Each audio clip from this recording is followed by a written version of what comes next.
From Hollywood, it's time now for... Johnny Dollar. George Reed here. Oh, hi, George. How are things at Floyd's of England? Very good, as a matter of fact. Very good. Well, now, it can't all be good, or you wouldn't be calling me. Well, to tell the truth, I do have a small problem. Figures. No, figure is the word, singular. Huh? A small figure, a statuette belonging to Mrs. Dora Harkness Ballin down in New York. Ballin? Yes, terribly wealthy, but a real eccentric. So what's happened? The little statue I mentioned, it's gone, disappeared. Oh? What's it worth? Insured value is $26.50. Wow. $26.50. Huh? $26.50 wouldn't even cover my expense account. Well, it just happens that she carries hundreds of thousands of dollars worth of personal property insurance with us. But for some reason or other, she attaches particular value to this statuette. Oh, I get it. You're afraid that if we don't go through the motions of trying to find it, she might take her insurance elsewhere. Precisely. Real important to you, huh? Very. Then I take it I won't have to be chintzy with the old expense account. Well, now, Johnny... Okay, George, I'll be in touch.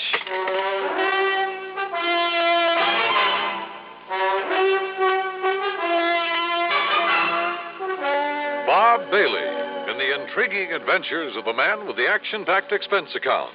America's fabulous freelance insurance investigator. Yours truly, Johnny Dollar.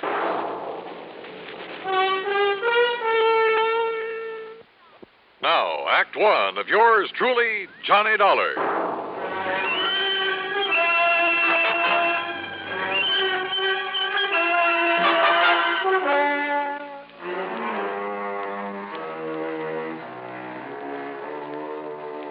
Expense account submitted by Special Investigator Johnny Dollar to Floyd's of England, North American Office, Hartford, Connecticut. Following is an account of expenses incurred during my investigation of the doting Dowager matter.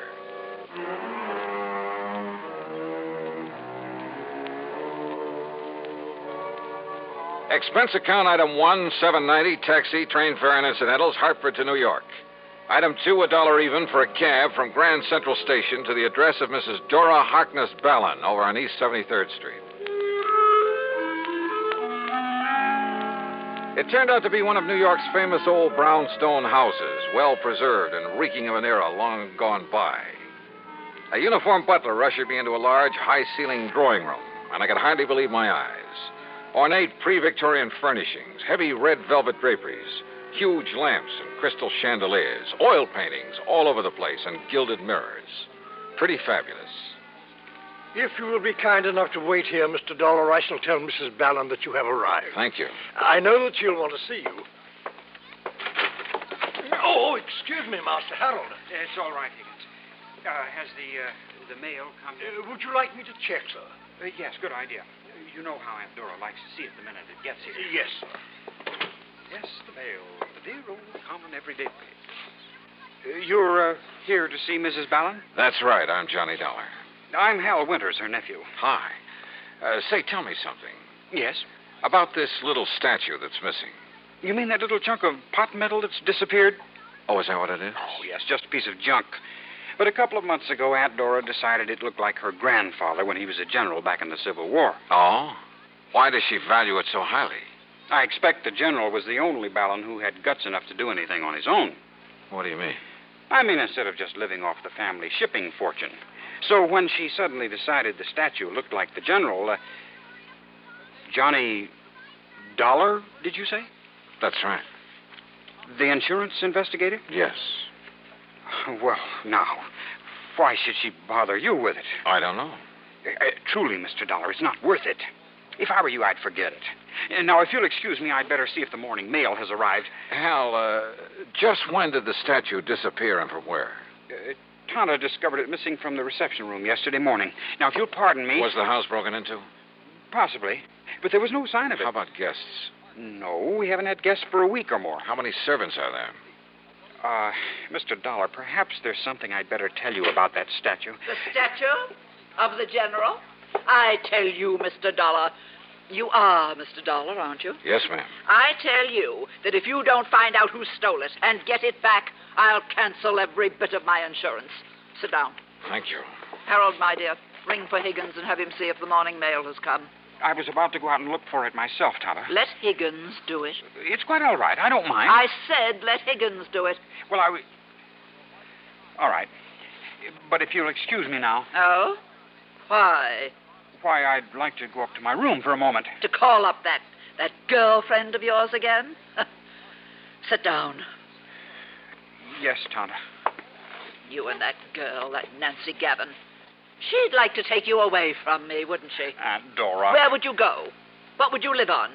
And what would I do? Darling, I hardly think this is the proper Much as I like Nancy Gavin, I see no reason why I should let her take you away from me. Do you? Mrs. Ballin, about the statue. Yes, of course. Mr. Dollar, you are to leave no stone unturned. Wow, now tell me... I beg your pardon, Mum. Oh, Higgins, why do you sneak in on us this way? Well, what is it? The mail just arrived, and knowing you'd want to see it... Give it to Harold. Yes, here, I'll take care of it. Well? What letter? No postmark. But? And it's so badly scrawled in pencil. Well, don't bother Aunt Dora with it now. But it's marked personal, sir. Well, then let me have it. Yes, Mum. Tonto. You may go now, Higgins. Yes, Mum. Here, Tonto, suppose you let me see what it's all about. Be quiet, Harold. Now, Mr. Dollar. Well, first of all, I'd like you to tell me... Oh, what's the matter, Mrs. Ballin? Oh. Aunt Dora, what is it? This letter. Yes? It's a ransom note. Ransom? For the return of a statuette. The General. They want $75,000. What?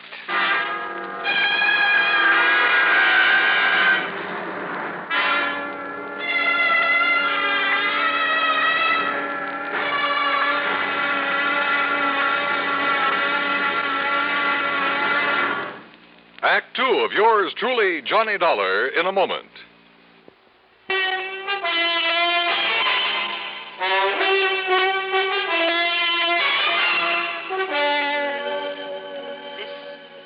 This letter, Mr. Dollar. Maybe you'd better let me see it, Mrs. Ballin. It's a ransom note demanding $75,000 for the return of my statuette of the General. $75,000? Yes, Harold. Oh, they can't be serious. For that little piece of pot metal? Sure, they must be out of their minds. I beg your pardon. What?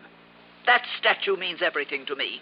It happens to be a memento of my grandfather, the famous General Horace Harkness Ballin. At least it looks like him. But good heavens, Aunt Dora, $75,000. Oh? Do you object because it will mean that much less for you when I die, Harold? Of course not. I wasn't even thinking of such a thing. Well, don't. At your age, with your lack of experience in getting along on your own, money like that would only do you harm. Would it? Yes. You'd probably leave me, strike out on your own, perhaps even marry, and heaven only knows what would happen. Mrs. Ballin, are you really serious about paying this ransom? I have the money. I have it right here in the safe.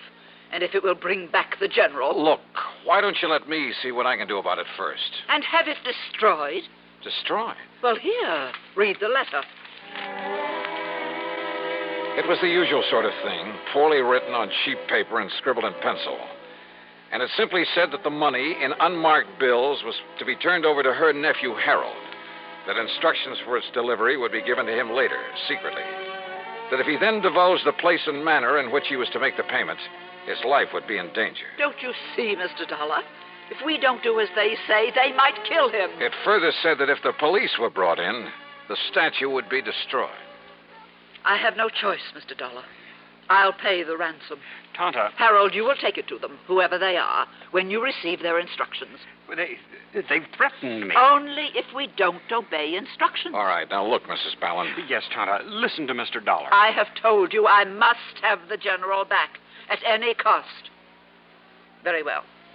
No one is to leave this house, except Harold, of course, when he is told to by the kidnapper. Mrs. Ballin, I won't let you do this.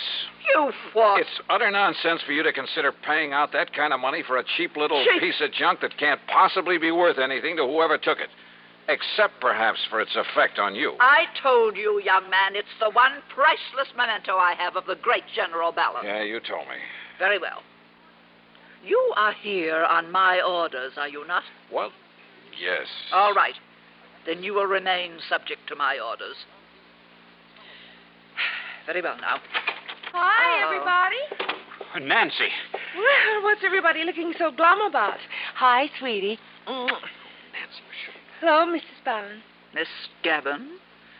Mr. Dollar, this is Nancy Gavin, a friend of Harold. Johnny Dollar? Hi. Hey, I know about you. Nancy, dear. You come to find that whatchamacallit that Mrs. Ballin lost? It was stolen. Okay, stolen. And the kidnappers are demanding $75,000 ransom. That's easy. Pay it. I shall. And Nancy, you are to stay right here in this house until this whole thing is over with. Auntie, I don't mind that a bit. Do we, Hal? Forward, wench. Seriously, Auntie, when are you going to let Hal marry me? Get out on his own. And leave me?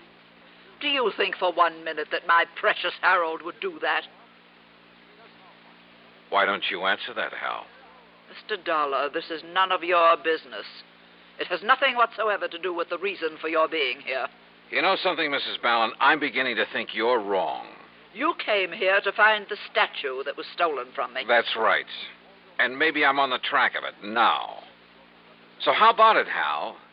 Would you leave your aunt if you could? It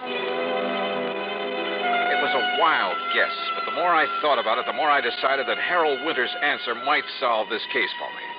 Yeah, and that Mrs. Ballin would be pretty shocked when I put my finger on the thief, the writer of that ransom note. But you know something? I was dead wrong.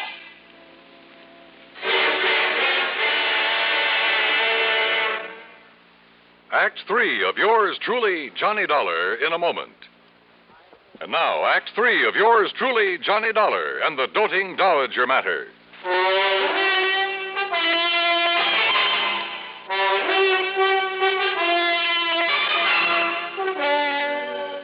Mr. Dollar, this is none of your business.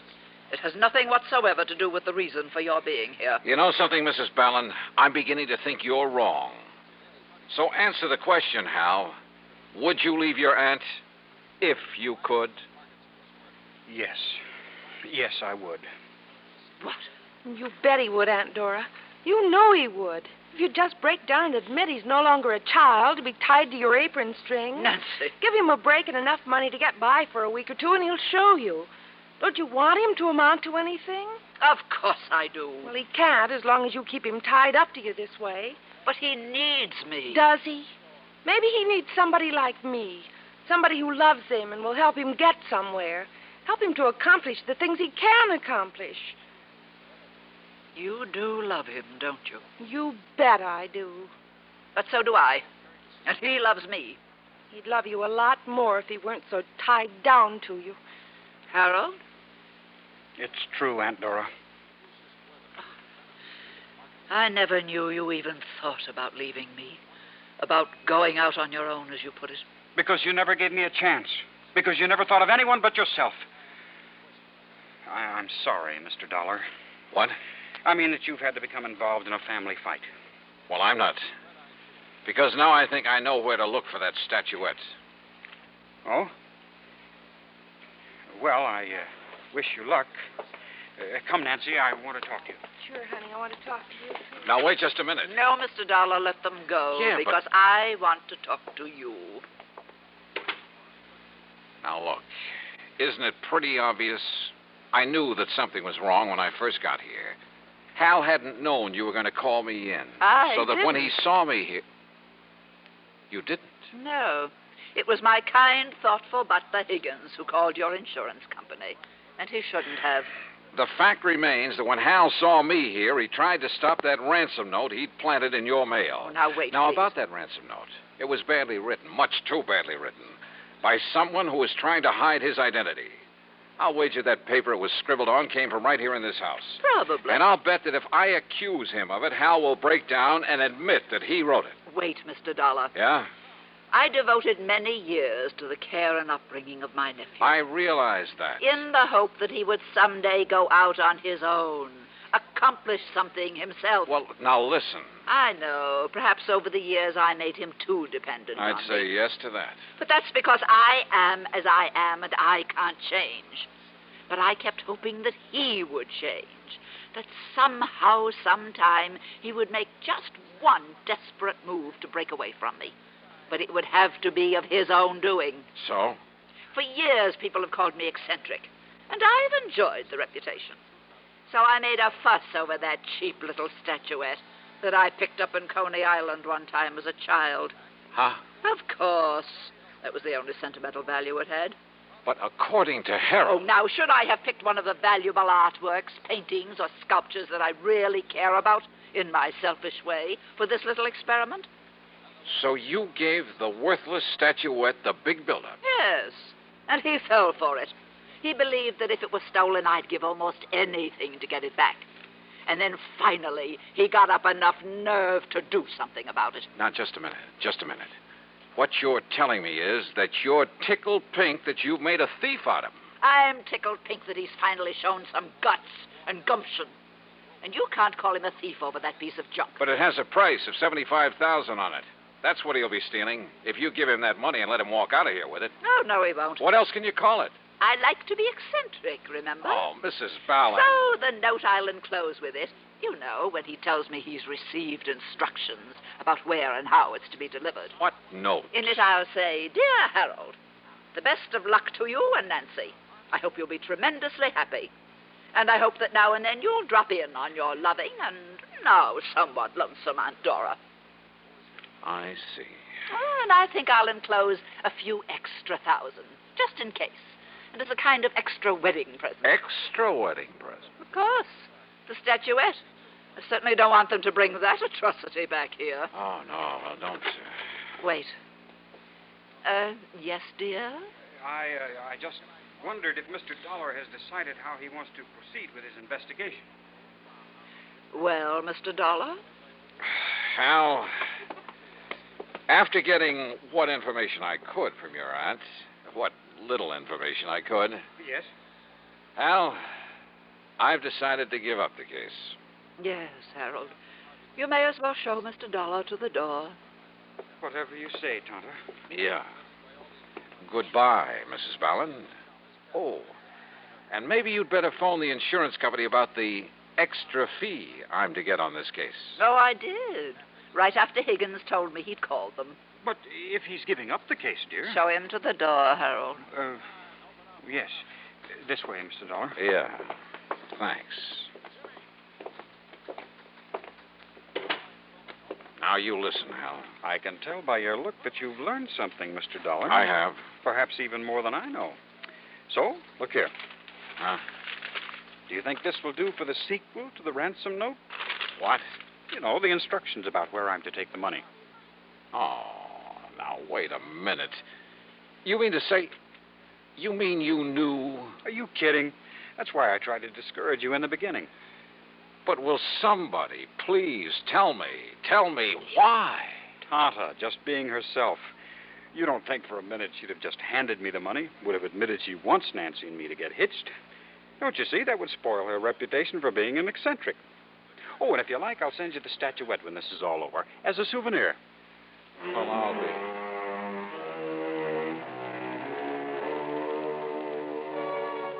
Believe me, I've handled some pretty wacky cases over the years. But this was by long odds the wackiest. And yet, why complain when it's a good living? Expense account total, including all the incidentals I could think of, and fare back to Hartford. What? $17.80. Tommy. Yours truly, Johnny Dollar.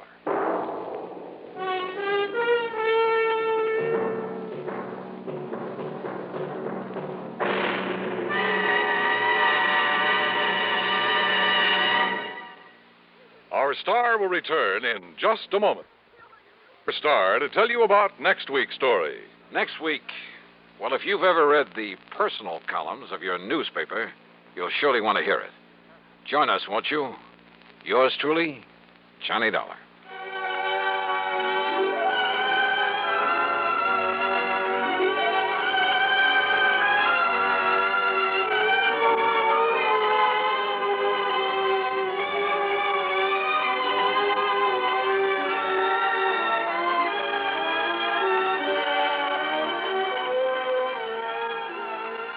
truly, Johnny Dollar, starring Bob Bailey, originates in Hollywood and is written, produced, and directed by Jack Johnstone.